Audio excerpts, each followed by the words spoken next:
menganut agama setan. Hei, malu-maluin kamu gitu. Itulah ciri-ciri agama yang dianut. Betul kan? Assalamualaikum warahmatullahi taala wabarakatuh. Kita kembali lagi di Al-Mantiki Reaction ya teman-teman ya. Hari ini kita akan mereaksi tentang Bang Juma menjelaskan tentang bagaimana ajaran Samawi. Di mana perbedaan di antara ajaran Samawi, ajaran yang memang benar datang dari Tuhan, ataupun ajaran setan. Baru sebentar Bang Juma menjelaskan tentang ajaran Samawi dan ajaran setan, setannya langsung muncul menunjukkan apa yang dikatakan oleh Bang Juma semua benar. Pembuktian tentang ajaran setan bahwa mereka tidak lain hanyalah berdusta, lah setan-setannya malah berdatangan dan mempraktekkan langsung apa yang dikatakan oleh Bang Juma, tidak meleset sedikit pun. Oke teman-teman, nah tanpa kita perpanjang, jangan lupa subscribe, like, dan komen, dan kita akan lihat dan akan mereaksi daripada apa dan dalil-dalil yang dibawa oleh Bang Juma. Nah buat kalian yang ingin dukung dakwahnya Bang Daman, itu boleh di link yang ada di deskripsi.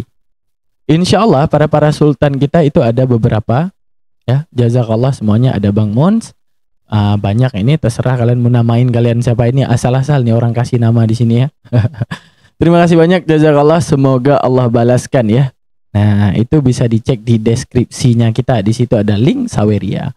Oke teman-teman, nah tanpa kita perpanjang, mari kita simak apa yang dijelaskan oleh Bang Juma. Lalu benarkah ajaran setan itu bisa dipraktekkan langsung dan terjadi di dalam perdebatan kali ini?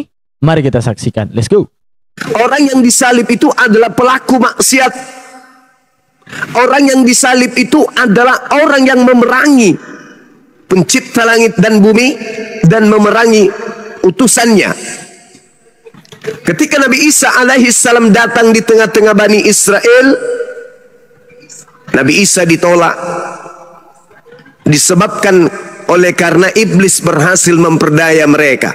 Iblis berkata di dalam Al-Quran, Rabbi bima aqwaitani la uzayyinanna lahum fil ar wa la uqwiyannahum ajma'in. Ya Tuhanku, oleh sebab engkau telah memutuskan bahwa aku ini sesat, maka pasti aku akan menjadikan mereka memandang baik perbuatan-perbuatan maksiat mereka di atas muka bumi ini, dan pasti aku akan menyesatkan mereka semua. Lalu Al-Quran menceritakan, maukah aku tunjukkan kepada siapa iblis itu turun? Hal unabbiukum ala man tanazzalu syayatin. Iblis turun menyesatkan anak keturunan Adam. Ciri-cirinya orang yang disesatkan oleh iblis adalah lisannya ketika berbicara pasti dusta. Tanazzalu ala kulli afakin azim. Oke, dicatat ciri-ciri daripada ajaran iblis dan dianut oleh orang yang berpaham sama seperti iblis, di mana iblis rentan berdusta, pasti orang-orangnya juga ikut rentan berdusta. Lalu apakah ini akan terjadi dalam perdebatan kali ini? Mari kita saksikan teman-teman ya. Oke, ada satu ayat lagi tadi yang dibawa sama Bang Juma, di mana di dalam ayat tersebut mengatakan gini, karena engkau telah menyesatkanku. Nah, kan ada ayat itu sering di framing Oten teman-teman. Dipraming oleh Oten bahwa ayat tersebut sungguh jahat Allah Subhanahu wa taala, karena sebenarnya iblis nggak sesat, tapi karena Allah menjadikan dia sesat. Oh, gimana itu? Bukankah hak bebas telah terjadi pada iblis? Ini yang harus kita saksikan teman-teman. Dari pertama, tugas iblis itu mudah. Di mana tugas iblis itu yang paling mudah? Ketika dikatakan oleh Allah, sujudlah kepada Adam. Mudah nggak iblis tinggal tadahkan kepalanya dan bersujud? Mudah. Tapi dia yang memilih untuk takabur, abawas takbar, menolak dan takabur dan menyombongkan diri dan mengatakan aku api dan dia tanah. Lalu karena kesombongannya itu, lalu berkali-kali disuruh untuk sujud kepada Adam. Bahkan dalam kisah Nabi Musa, saat kemudian pertobatan iblis meminta kepada Nabi Musa, wahai Musa, ya, mintakanlah kepada Allah ampunan terhadapku. Kata Allah mudah kepada Musa, beritahukan kepada iblis itu untuk bersujud kepada kuburannya Adam. Lalu apa jawaban iblis? Jawaban iblis bahwa hidup saja kami tidak percaya, apalagi telah mati nggak mau kami sujud. Berarti karena apa? Kesombongannya itu kan. Untuk menunjukkan apa? Bahwa yang sesat itu karena dia pilih sendiri kesesatannya. Makanya iblis mengatakan, Karena engkau telah menghukumiku sesat, maka di dalam kesesatan ini berikan aku kekuatan. Maka di dalam kesesatan itu dia meminta hak kepada Tuhan untuk menyesatkan manusia. Misalnya, ada orang ya, misalnya memimpikan Yesus kemudian murtad, memimpikan Tuhan-Tuhan lain kemudian murtad. Itu wajar, karena itulah yang dia minta. Karena itulah hak kekuatan daripada iblis. Masuk ke dalam mimpi-mimpi manusia dengan satu tujuan, yaitu menyesatkan manusia. Itu saja tujuan daripada iblis. Lalu kemudian setelah kesesatan itu terjadi, jangan heran kalau ada yang memimpikan ini, membayangkan ini, menghalusinasikan ini, lalu dia berpindah agamanya. Ya berarti iblis bertepuk tangan, karena suatu saat dia bakal ada yang namanya pengikut ataupun yang taat kepadanya yang nanti ada di neraka bersama-samanya. Siapa lain, siapa bukan kalau tidak Oten. Karena kita melihat daripada sistem mekanisme mimpi ini, kenapa orang Hindu memimpikan Tuhannya? Kenapa orang Buddha memimpikan Tuhannya? Kenapa Kristen memimpikan Tuhannya? Al-Quran menjelaskan bahwa itu adalah salah satu daripada kekuatan iblis. Diberikan hak bebas di dalam hal menyesatkan manusia dengan segala kekuatannya, dengan segala kemampuannya. Lalu apa yang terjadi kita untuk yang Islam? Kita sudah mewanti-wanti bahwa itu adalah pekerjaan iblis. Namun di dalam perdebatan kali ini kita akan melihat bagaimana Bang Zuma menjelaskan ajaran setan, lalu setan-setan bermunculan. Percaya atau tidak? Setan-setan langsung bermunculan, teman-teman. Kita lihat ya. Mereka turun kepada setiap pendusta. Jadi kalau ada di tengah-tengah kita punya agama, agamanya itu ditopang oleh dusta, maka itu adalah agama setan. Agama yang dibentuk oleh setan melalui tangan-tangan manusia. Itu sekali lagi, hal unabbiukum ala man tanazzalu syayatin tanazzalu ala kulli afakin azim. Mereka turun, iblis turun kepada para pendusta. Kita hidup di zaman modern sekarang ini, sangat mudah mendeteksi para pembohong, para pendusta, para penyesat. Kita lihat dari pola keagamaannya, kita lihat dari cara mereka menyampaikan pola agamanya, kita tengok kemudian pelaku-pelaku tokoh-tokoh agamanya, bagaimana perilaku mereka dalam hidup, syarat dengan dusta. Ketika mereka berbicara, dusta. Ketika mereka mempraktekkan prosesi agama, dusta. Semua yang dilakukan dusta, dusta, dusta, dusta, dusta, dusta, dusta, dusta.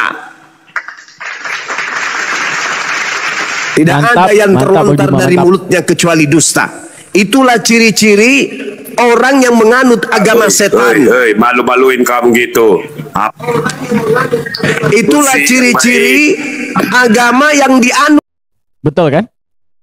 Baru aja diajarin ajaran iblis, nah iblisnya muncul. Lalu apa yang salah penjabaran daripada Bang Juma?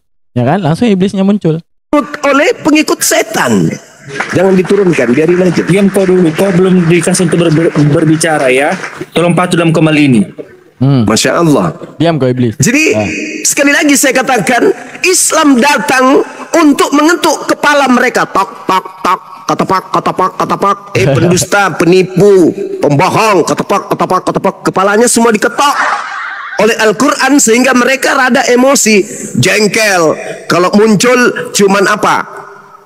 Temperamen, tensi naik, mata menyala, kuping merah, bibir gemetar, ludahnya kering, giginya kering, hanya emosi, menghujat, menista. Kenapa? Karena kedoknya kebongkar oleh Al-Quranul Karim.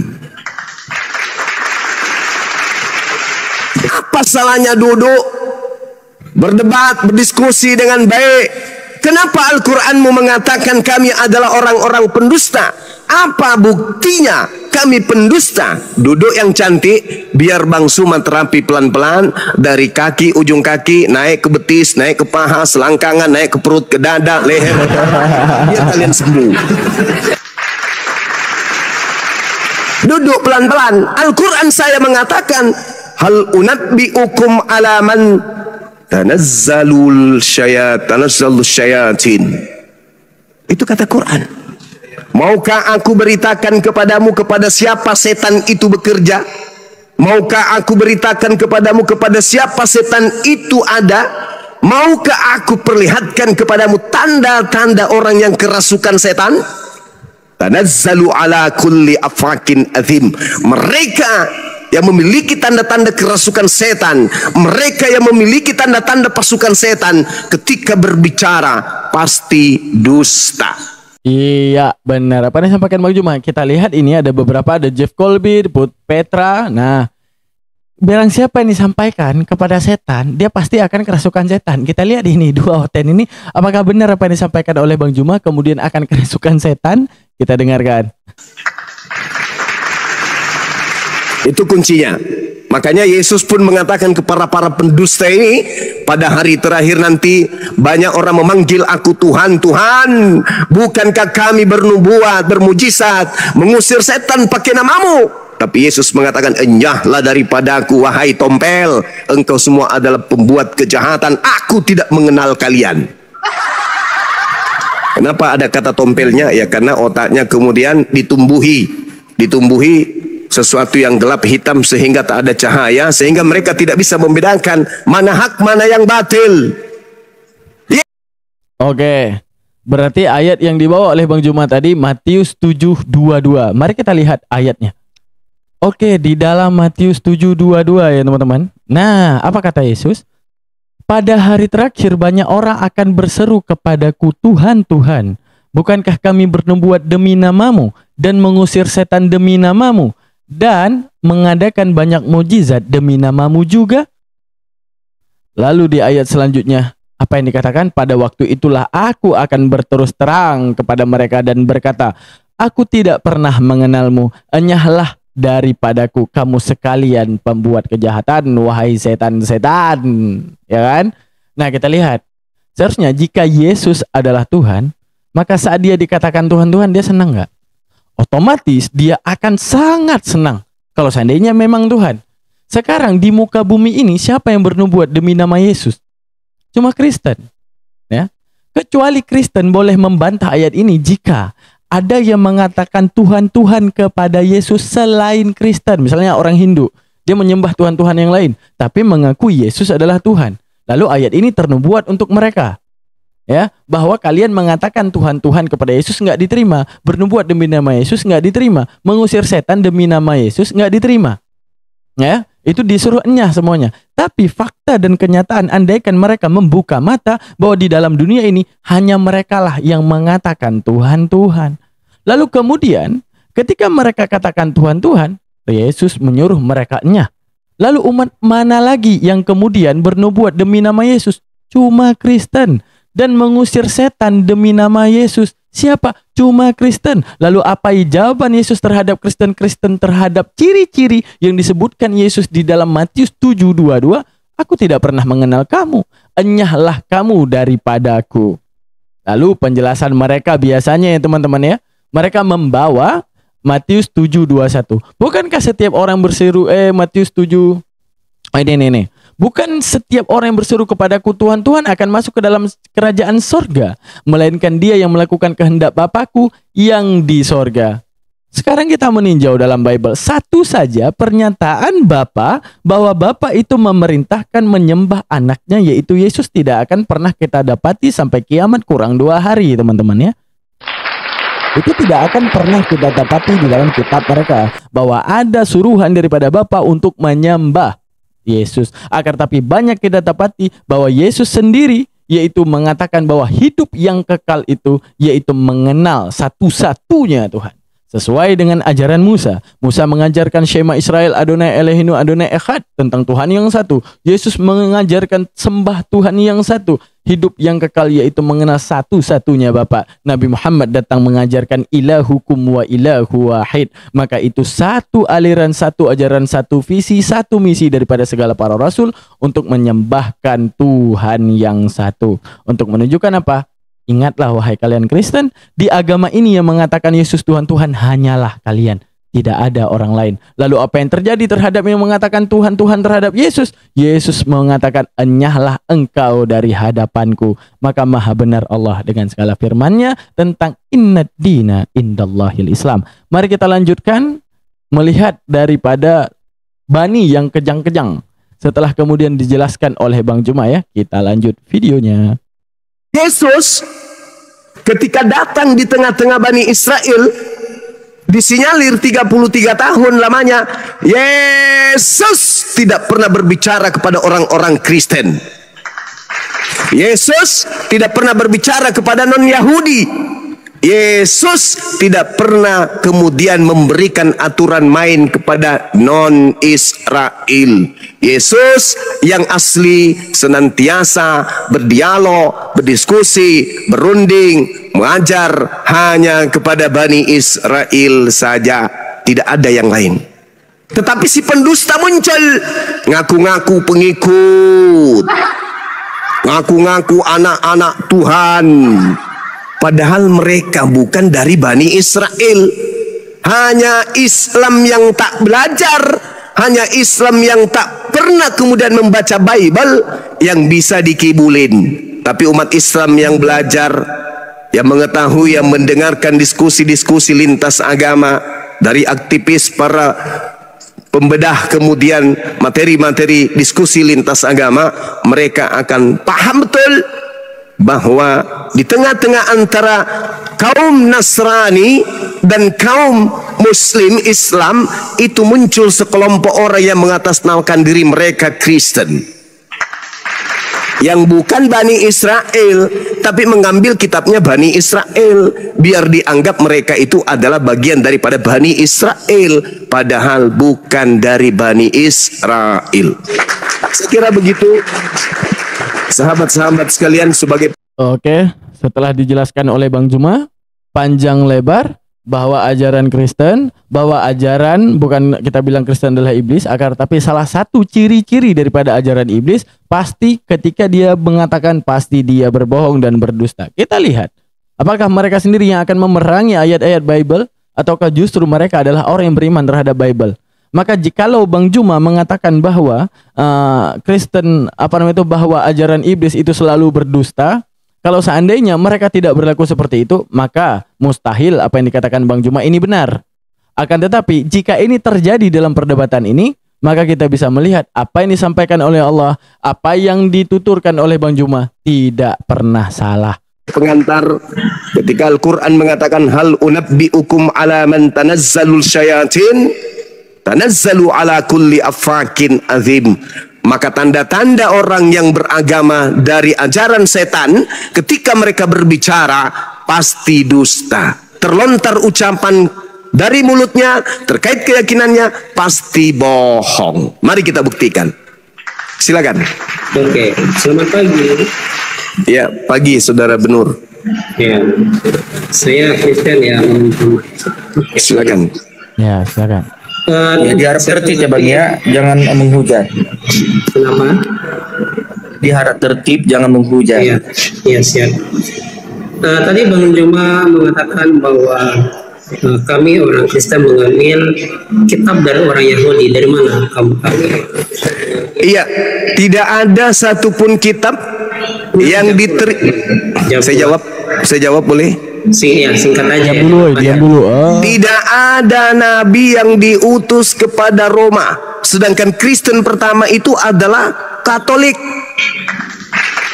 Agama pertama dari kekristenan itu Katolik, yang dianut oleh penguasa Romawi kala itu dengan mengambil kitabnya orang Yahudi dalam bentuk Septuaginta dan kitab yang dikanon dari bahasa Yunani. Jadi tak ada kemudian legitimasi dari para nabi, Nabi Musa, Yesaya, Yeremia, Daniel, dan semua termasuk Yesus yang memberikan legitimasi terhadap orang-orang Roma untuk menjadi pengikut ajaran Yudaism. Ya, yang kamu bilang kami yang kami ambilkan yang Anda sebut perjanjian lama yang adalah perjanjian baru, yaitu kitab Taurat. Adakah kitab Taurat diwahyukan untuk orang Roma? Silakan Anda jawab. Oke. Apakah orang Kristen itu berasal dari mana, kamu tahu? Apakah ada kitabnya Nabi Musa diwahyukan untuk orang Roma? Saya tanya dulu. Orang Kristen itu berasal dari mana, Bang? Orang Kristen itu berasal dari orang Roma Yunani. Di Antioquia pertama kali mereka disebut sebagai Kristen. Oke, sebelum Kristen di Antioquia pertama kali itu sudah sebelum di Antioquia, apakah sudah ada yang percaya kepada Yesus? Ada, mereka adalah orang Israel, Bani Israel, murid-murid Yesus. Di mana Paulus mengatakan Petrus diutus kepada orang-orang bersunat, Bani Israel.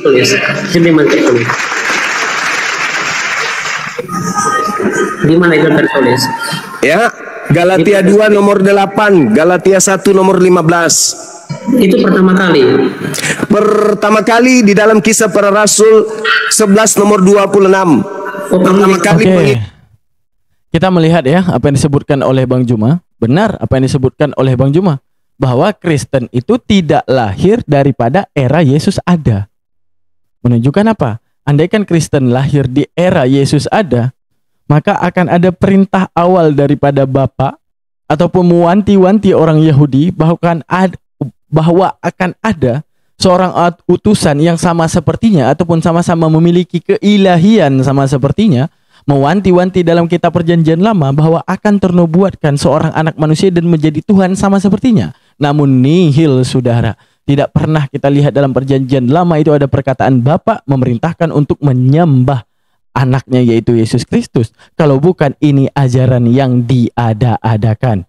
Lalu Yesus juga tidak mengajarkan untuk menyembah dirinya. Lalu aktivitas Yesus, kalau kita melihat Yesus itu ke sinagoge, di mana sinagoge itu adalah tempat beribadahnya orang Yahudi, di mana orang Yahudi beribadah tidak percaya bahwa Tuhan itu menjadi makhluk.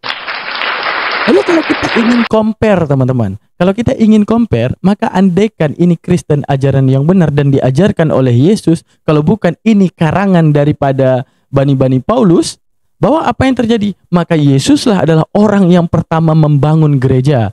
Maka dialah adalah orang yang mempraktekkan awalnya adanya yang namanya salib untuk kemudian menjadi lambang dan logo. Lalu dia sendiri yang mempraktekkan kepada murid-muridnya. Akan ada diksi-diksi dan perintah bahwa, wahai murid-muridku, suatu saat jikalau aku tiada, maka beribadahlah kalian sama seperti aku ibadah hari ini. Maka itu salib, maka seperti inilah pemujaan kalian. Jangan kalian, kalau kita lihat sekarang ya teman-teman, beribadah mereka kan beda gereja, beda cara ibadah. Gereja Katolik sama-sama iman Yesus dengan gereja Protestan sama-sama iman Yesus, cara ibadahnya berbeda untuk menunjukkan apa? Inilah ajaran yang diada-adakan, teman-teman. Nah, andaikan itu ajaran memang diajarkan oleh Yesus, maka Yesuslah yang pertama mendirikan gereja, maka Yesuslah yang pertama beribadah. Maka jikalau sekarang ada speaker dan joget-joget, maka duluan Yesuslah yang akan berjoget dan kemudian mempraktekkan beginilah cara kalian menyembah. Akan tetapi itu tidak pernah terjadi. Karena ajaran Kristen itu dalam kitab mereka sendiri bukan Yesus yang membawa, tapi daripada idea mereka sendiri, dari cocokologi daripada mereka sendiri dalam menerka Yesus dan keinginan hawa nafsu mereka dalam menyembah anak Maria. Mereka tinggal bersama dengan jemaat-jemaat itu 1 tahun lamanya sambil mengajar banyak orang. Di Antioquia murid-murid itu untuk pertama kalinya disebut Kristen. Jelas? Untuk menunjukkan apa?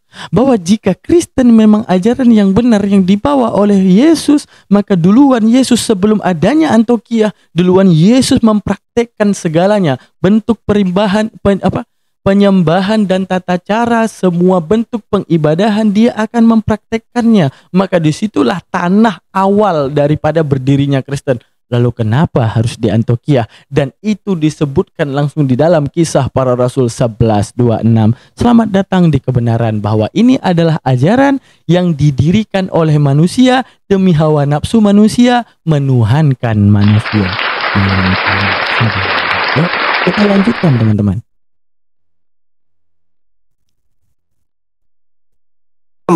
Pertama kali pengikut Paulus disebut Kristen di Antioquia, Turki. Iya, oke. Pertama kali disebut Kristen, tetapi sebelumnya sudah ada yang mengikuti Yesus loh. Ada, tapi bukan Kristen. Nah, Kristen itu apa? Kristen itu pengikut Kristus. Oke, Kristus itu siapa? Kristus itu adalah penyesat yang harus diwaspadai menurut Yesus. Matius 24 nomor 4 nomor 5. Waspadalah kepada penyesat yang bernama Yesus Kristus dan dia akan menyesatkan banyak orang. Kata siapa menyesatkan? Kata Yesus, Matius 24 nomor 4 nomor 5. Silakan. Matius 24 nomor 4 nomor 5. Kita teliti apa yang dikatakan oleh Bang Juma. Oke, teman-teman, kita lihat lagi ya dalam Matius 24 ayat 4. Apa disebutkan? Bahwa ini adalah wujud wanti-wanti daripada Yesus. Apa dikatakan Yesus kepada mereka? Waspadalah supaya jangan ada orang yang menyesatkan kamu. Mewanti-wanti terhadap muridnya bahwa era akan berjalan, waktu akan berlalu. Suatu saat akan ada yang menyesatkanmu. Lalu bagaimana ciri-ciri penyesat tersebut? Sebab banyak orang akan datang dengan memakai namaku. Siapa namaku? Yesus Kristus. Dan berkata, akulah Mesias. Dan mengatakan bahwa Yesus itu Mesias. Dan mereka akan menyesatkan banyak orang. Artinya, Yesus memberitahukan, suatu saat namaku akan dibawa, di-create oleh mereka, dibuat oleh mereka. Seakan-akan aku adalah Mesias. Seakan-akan namaku ini adalah menyetarakan diriku dengan Tuhan. Hingga kemudian kalian patut menyembahku. Waspadalah terhadap penyesat tersebut. Untuk menunjukkan, wahai murid-muridku, era akan berlalu, zaman akan berdatangan, di mana orang akan membawa namaku suatu saat untuk mengatakan bahwa namaku ini, bahwa akulah Mesias buat dirinya, akulah Tuhan untuk dirinya, akulah sang penembus dosa itu untuk dirinya. Untuk menunjukkan apa? Inilah kewanti-wantian yang harus kalian terima. Inilah kewanti-wantian yang harus kalian jaga. Bahkan banyak orang nanti akan tersesatkan. Luar biasa dalilnya Bang Juma. Oke, kita lanjut lagi teman-teman. Pokoknya setiap dalil akan kita buka dan kita tunjukkan ke depan mereka ya. Silakan Anda baca prototin. Tidak ada itu. Tidak ada itu. Silakan Anda baca kawan. Baca. Benar ya teman-teman, berarti ingat, ajaran setan yang diajarkan oleh Bang Juma tidak henti-hentinya daripada kedustaan. Kita lihat apakah mereka akan berdusta? Kamu sebelum itu kamu harus baca dulu baru kamu Saya baca, bahkan saya sudah hafal mati. Oh, hafal. Oke. Anda baca dulu. Baca Matius 24, Matius 24 nomor 4 nomor 5. Baca. Tidak ada judul di original teksnya, tidak ada judul. Di Indonesia baru ada dikasih judul. Katanya kamu hafal. Tidak ada judul di original teks, tidak ada judul. Iya, ia berbicara tentang apa? Dalam filsafat itu berbicara tentang apa? Berbicara tentang penyesat. Penyesat itu siapa? Merujuk kepada siapa? Penyesat itu menurut Yesus bergelar Yesus Kristus. Oh, jadi Yesus Kristus. Yes. Oke. Terus kenapa kamu ambil ayat-ayat yang lain tentang Yesus untuk membenarkan pemahaman? Karena Yesus itu ada dua. Yesus yang nabi dan rasul untuk Bani Israel, dan Yesus yang adalah penyesat. Yang Yesus harus diwaspadai oleh Bani Israel. Yesus yang penyesat dan Yesus Bani Israel itu yang mana coba? Yesus yang Bani Israel yang mengajarkan dirinya sebagai manusia dan tanda-tanda kedatangannya dunia kiamat. Sedangkan Yesus yang penyesat adalah memberikan kuasa kepada siapapun yang menyembahnya. Itu tertulis di dalam kitab saudara sendiri. Dalilnya, ya, mana dalilnya? Saya melihat Yesus dan Yesus penyesat dan Yesus penyesat. Baik, Matius 24 nomor 1. Sesudah itu Yesus keluar dari bait Tuhan, lalu pergi, lalu datanglah murid-muridnya. Setelah datang muridnya bertanya, dan ini adalah percakapan rahasia antara murid dan guru Yesus. Diam dulu. Itu Yesus siapa itu? Itu Yesus siapa? Itu Yesus asli ditanya oleh muridnya. Wahai guru, sabar dulu Martinus, sabar. Yesus bertanya kepada muridnya. Muridnya bertanya kepada Yesus yang asli. Wahai guru, yang paman, apa tanda kedatanganmu? Yesus menjelaskan, tanda kedatanganku 1, matahari menjadi gelap. 2, bulan tidak bercahaya. 3, bintang-bintang berjatuhan. 4, kuasa-kuasa langit bergoyang. 5, seluruh manusia akan melihat aku di langit, dan seluruh manusia di atas muka bumi akan meratap. Itulah tanda-tanda kedatanganku sebagai Yesus yang asli. Lalu ditanya, Yang penyesat wahai mana? sabar, sedikit lagi. penyesat yang mana? Sabar. Sabar. Wahai Kita Suma, juga. ya paman, apa tanda-tanda Yesus palsu? Satu, menyesatkan, tidak diikuti oleh tanda-tanda. Tanda-tanda Yesus palsu ketika datang adalah munculnya orang-orang yang mengaku bertemu dengan Yesus tetapi tidak kemudian dibarengi dengan tanda-tanda yang Yesus sebutkan. Makanya Yesus mengatakan dalam Matius 23 nomor 23, 24, 25, 26, jadi apabila ada orang berkata ada Yesus di sini, ada Yesus di sana, jangan kau percaya. Camkanlah, aku telah mengatakannya terlebih dahulu kepadamu. Jika ada orang berkata bertemu dengan Yesus di padang gurun, bertemu Yesus dalam bilik, jangan kau percaya, itu bukan aku, itu palsu. Nah, daripada yang disampaikan oleh Bang Juma, kita buka lagi ayatnya. Saya tahu ini ayat. Oke, teman-teman, dalam Matius 24, 23 jelas-jelas disebutkan. Apa yang disebutkan? Ini omongan Yesus sendiri. Pada waktu itu, jika ada kepadamu itu ada orang yang berkata, lihat, ada Mesias di sini. Siapa yang dijuluki Mesias? Yesus Kristus. Berarti menunjukkan apa? Lihat, Yesus seperti ini, Yesus seperti itu. Ataupun Yesus ada di sana, Yesus ada di sini. Apa kata Yesus dan wanti-wanti terhadap mereka? Jangan kau percaya. Jangan kau percaya. Untuk menunjukkan apa? Ini adalah wanti-wanti Yesus pertama diucapkan kepada muridnya. Lalu kemudian kalian harus mewanti-wanti juga terhadap penyesatan yang terjadi yang seperti ini.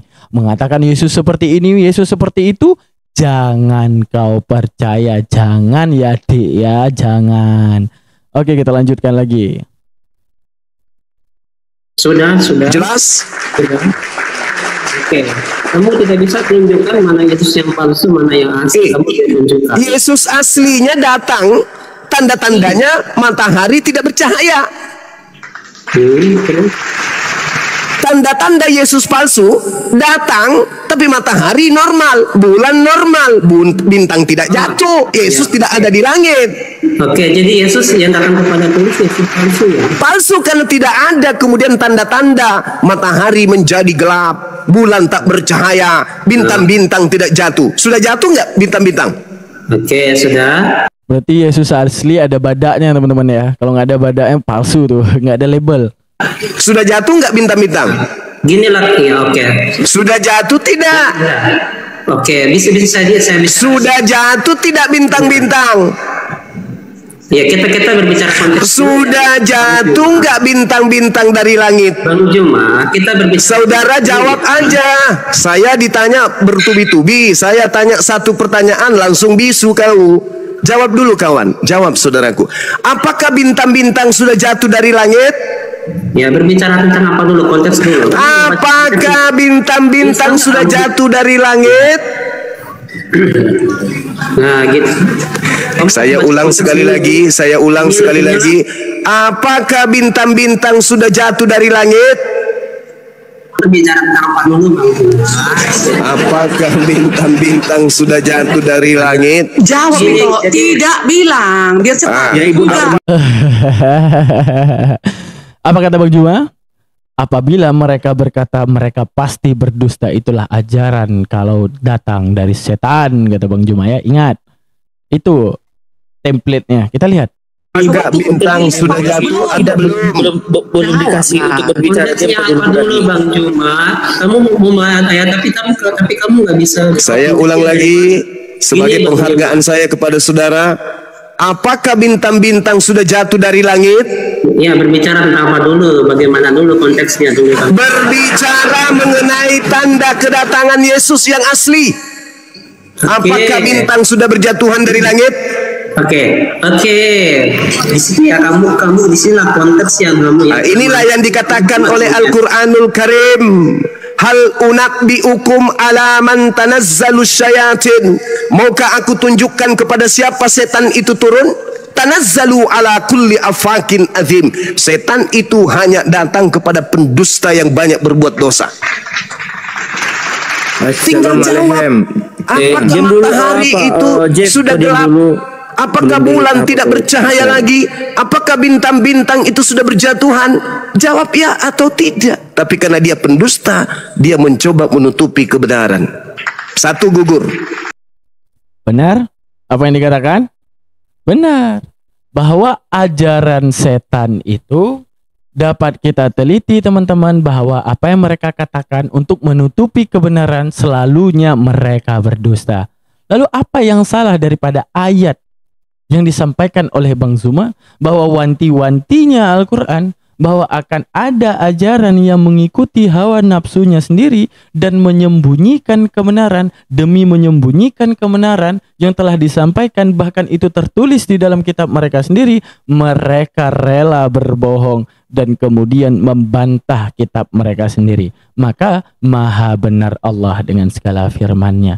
Ingat, Yesus telah mewanti-wanti terhadap penyesat yang nanti akan membawa namanya. Kalau analoginya terhadap kita sama seperti kalian mengenal bahwa seorang ibu kita sendiri misalnya. Ibu kita adalah seorang yang baik. Seorang yang baik hati. Dia menjadi sosok pelopor di kampung kita sebagai orang apa misalnya ya, orang yang dermawan. Lalu kemudian orang yang tidak suka dengannya, mengikuti hawa nafsunya, membawa nama dia. Kemudian memakai nama dia untuk sesuatu yang berbeda, hanya dalam tujuan memfitnahnya.